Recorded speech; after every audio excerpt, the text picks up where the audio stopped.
उसका एनालाइज करना पड़ेगा। जहां तक मुझे लग रहा है 30 से 40 नंबर का 40 मार्क्स का स्टैट्स है अराउंड, ठीक है ना। लेकिन वो यूनिफॉर्म नहीं है, आप सिलेबस अगर देखेंगे तो मतलब काउंट करना पड़ेगा। अभी मैंने एग्जैक्ट काउंट नहीं किया, जहां तक मैंने पूछा था टीम वालों से, तो मुझे लगता है 30 to 40 मार्क्स का स्टैट्स है उसमें। अगर आप सिलेबस देखेंगे गेट डीए का, तो कितना यस सर। सिलेबस का कितना कंट्रीब्यूशन है।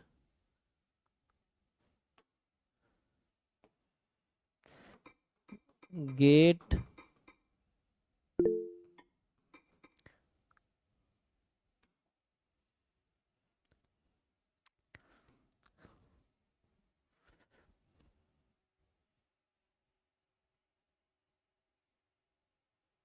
हाँ जी, मैथ का भी डाउट पूछ सकते हैं, मैथ स्टैट्स कुछ भी पूछ सकते हैं, जहाँ भी मैं हेल्प कर सकता हूँ।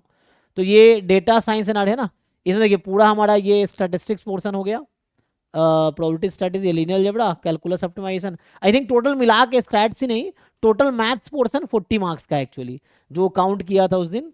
सर। वो जो मैथ्स पोर्शन है ना, ये जो पहला 3 पैराग्राफ है, यस ये सर। पहला 3 पैराग्राफ का जो कंट्रीब्यूशन है 40 मार्क्स का है। वो उन्होंने, मैं टीम वालों को बोला था काउंट सर करने के इसकी लिए। कट ऑफ कितनी तक चली जा सकती है? 40 मार्क्स टोटल इसके आते हैं। अब बाकी इधर कट ऑफ आई थिंक जो डीए का मेरे पास है, क्वालिफाइंग मार्क्स ना, तो क्वालिफाइंग तो 20-30 में ही होगा। जो गेट डीए का, एक बार देख के बताता हूँ तो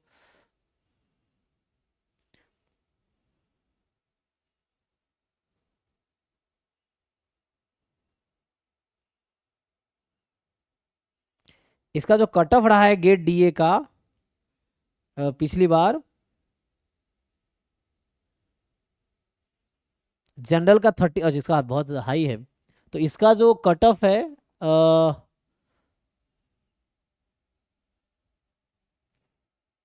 इसका अगर कट ऑफ आप बताऊं मैं आपको 2000, क्योंकि पहली बार गेट 2024 में एग्जाम हुआ है, ये एग्जाम स्टार्ट ही हुआ है गेट 2024 में, पहली बार कंडक्ट हुआ है, दूसरी बार इस साल हो रहा है। तो इसका जो कट ऑफ था जनरल का, जनरल कैटेगरी का जो कट ऑफ है वो है 37.1 मार्क्स। और ओबीसी का जो कैटेगरी है जो कट ऑफ था, क्योंकि इसमें बहुत ज़्यादा पार्टिसिपेंट थे, जो एग्ज़ाम दिया था, number of participant appeared is 39,210, मतलब लगभग 40,000 बच्चों ने ये एग्ज़ाम दिया था पिछले बार। तो इसलिए पार्टिसिपेंट बहुत ज़्यादा है, और पेपर ईजी आ गया था पिछले साल का, तो सर। इसीलिए कट ऑफ इतना ज़्यादा गया, 37, इसका 33। और SC ST इन लोगों के लिए, या PWD जो है, सो इनका कट ऑफ है 24.7 मार्क्स। ये है गेट 2024 जो data science and artificial intelligence का कट ऑफ था। ये थोड़ा हाई जाता है, 40,000 बच्चे इस बार थोड़ा बढ़ेंगे मुझे लगता है। तो 40-50,000 बच्चे एग्जाम देते हैं, स्टैट्स के एग्जाम सिर्फ 1,500 बच्चे देते हैं, तो इसीलिए। और इसमें जो मार्क्स है, जिसका 46 मार्क्स आया था 2024 में, 2024 में जिसके 46 मार्क्स है, उस पे उसका रैंक था 2751, ये रहा है। और जिस बच्चे के 45 मार्क्स है वही 2800 रैंक है। और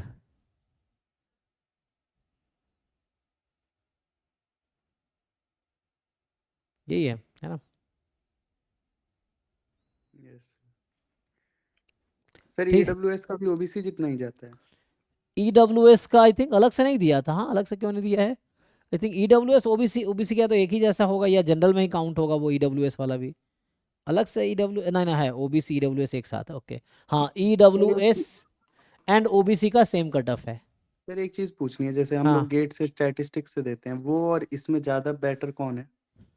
आप देखना है किस पर्सपेक्टिव में, आपको ये देखना होगा कि किस सेंस में आपको जानना है कि गेट जो ये डीए पेपर है और गेट एसटी पेपर है क्या बेटर है। हालांकि दो पेपर अलाउड है, आप दोनों पेपर दे सकते हो, डीए भी दे सकते हो, एसटी भी दे सकते हो, दो पेपर भर सकते हो आप, ये है। लेकिन बेटर सर किस फॉर सेंस में सर फॉर प्रोफेसरशिप आप बताओ थोड़ा। नहीं, वहाँ प्रोफेसर पे को सिर्फ प्रोफेसर बनने के लिए कोई गेट डायरेक्ट हेल्प नहीं करता, पीएचडी एडमिशन में आपको हेल्प करेगा, है ना। तो किसी भी एग्जाम, दोनों में कोई भी क्वालिफाई कर लो, दोनों एक्सेप्टेड है। जैसे शत्रुघ्न हमारा स्टूडेंट था जैम का और गेट का भी, वो आईआईटी कानपुर से एमएससी किया था लास्ट ईयर, और वो गेट डीए के थ्रू उसका एडमिशन आईआईटी रोपर में वो डेटा साइंस में पीएचडी कर रहा है। मतलब स्टैटिस्टिक्स डिपार्टमेंट, मतलब मैथमेटिक्स डिपार्टमेंट जो आईआईटी रोपर का है, दीपक सिंह सर है उनके अंडर ही कर रहा है, जो आईआईटी खड़गपुर से पीएचडी किए हैं, तो इसके थ्रू कर रहा है। तो कोई भी एक एग्जाम क्वालिफाई कर लो, जस्ट ये एक रास्ता है आपको पीएचडी एडमिशन का, मतलब ये आपको एलिजिबल बनाता है अप्लाई करने के लिए। तो गेट चाहे स्टैटिस्टिक्स हो, चाहे मैथमेटिक्स हो, चाहे डेटा साइंस हो, या कोई भी गेट पेपर हो, तो ये आपको मेनली, अगर आपको स्टैटिस्टिक्स में पीएचडी करना है आईआईटी से, तो आप गेट मैथ्स निकाल लो, या गेट स्टैट्स निकाल लो, या गेट डीए निकाल लो।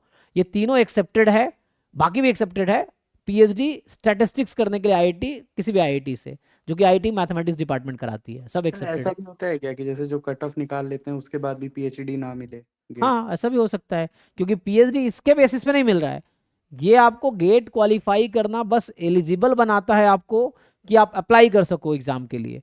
उसके बाद वहाँ पे प्रॉपर उनका रिटर्न टेस्ट होता है। मान लो 500 बच्चे एग्जाम आए, 500 ज़्यादा हो जाता है, 100 बच्चे आए मान लो, तो वो 100 बच्चों का टेस्ट लेंगे, टेस्ट में से वो 20 बच्चों को सिलेक्ट करेंगे, या 30 बच्चों को सिलेक्ट करेंगे, फिर उन 30 बच्चों का इंटरव्यू होगा, तो 70 ऐसे ही एलिमिनेट हो गए। अगर 100 में मान लो 30 को ही आगे शॉर्टलिस्ट किया, तो मतलब 100 बच्चे हैं जिनका गेट क्वालिफाइड, उन्होंने अप्लाई किया, वो 100 टेस्ट देने जाएंगे, उसमें 30 को आगे शॉर्टलिस्ट करेगा, 70 ऐसे रिजेक्ट हो गए। 70 वो है जिनका गेट निकला हुआ है, फिर वही वही रिजेक्ट हो गए। उन 30 में से मान लो उनके यहाँ 10 सीटें हैं बस, तो उन 30 में से 10 बच्चों को एडमिशन मिलेगा, बाकी 20 वैसे रिजेक्ट हो गए। तो गेट सर वो qualifying does not guarantee your admission. Sir वो एग्जाम सारे आईआईटी अपना अपना लेंगे अपना अपना, मतलब? वो तो जाओगे, आपको बुलाया जाता है, डेट देते हैं, तो जाओगे, तो सुबह जैसे 9 से 1 घंटे या 1.5 घंटे का वो लोग, जस्ट जैम गेट जैसा ही एक एप्टीट्यूड मतलब स्क्रीनिंग टेस्ट होता है, जैसे जैम गेट का एग्जाम होता है वैसे ही क्वेश्चन आते हैं।